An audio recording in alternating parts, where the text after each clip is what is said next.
I want to take time now and go back and go through your entrepreneurial journey. And I know this is a long one. You've been involved in being an entrepreneur for 17 years.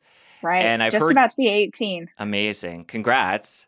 Being Thank able to you. endure through the ups and downs, and I'm sure there's been lots of them and we can probably get into a few of them. But let's go back to the beginning. Let's talk about before you became an entrepreneur. What were you doing at the time? Oh gosh. Well, I was working as a coordinator at a production company. So I moved to Los Angeles from my small town when I was 17. I graduated high school a year early, got a job immediately. So I didn't go to college, just immediately started working. And I sort of moved my way up from an assistant to a coordinator. And gosh, I was 20 at the time.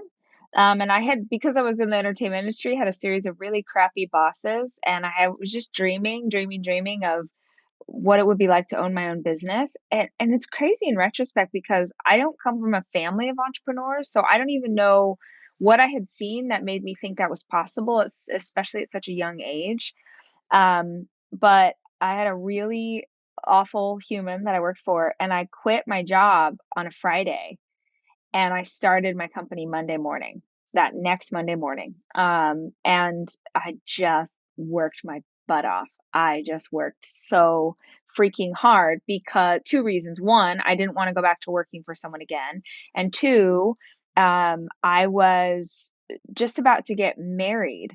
Yeah, I was just about to get married. And my soon to be husband was like, well, you just gave up your salary, whatever. What are we gonna do?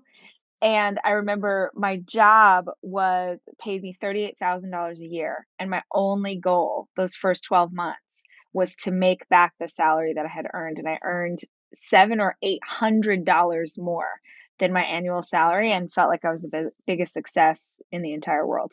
Good for you. It's interesting how we can stretch as a person to what our goals are, what we, set out to do. Absolutely. And I think that most of my successes in life are jumping into the deep end and learning how to swim once I get there. I think there's a certain amount of audacity that you have to have, like the boldness, the courage to just believe that you are capable of a wild idea or writing a book or starting a podcast or whatever it is. And just that belief can sort of push you into this place where you're like, all right, it's sink or swim. We're here. Let's see what we can do.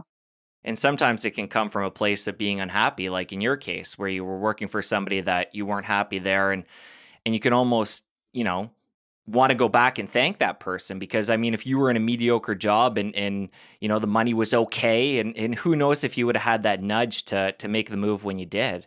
Yeah, most of my friends who are entrepreneurs have a similar story.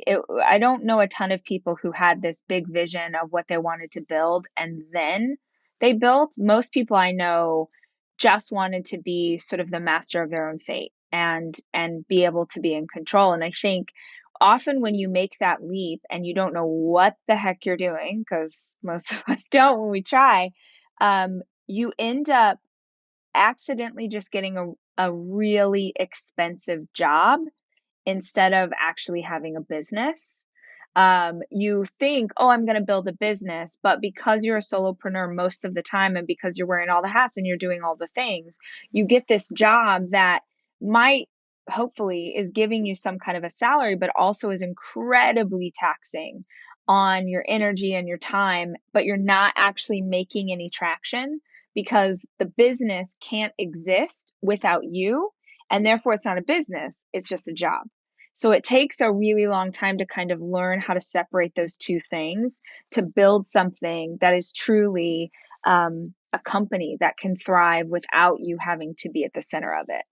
Well, it's interesting. I've heard you talk about this before where you are the product, but you're also in behind the scenes running the show as well. So it's an interesting dynamic there and balancing of the two.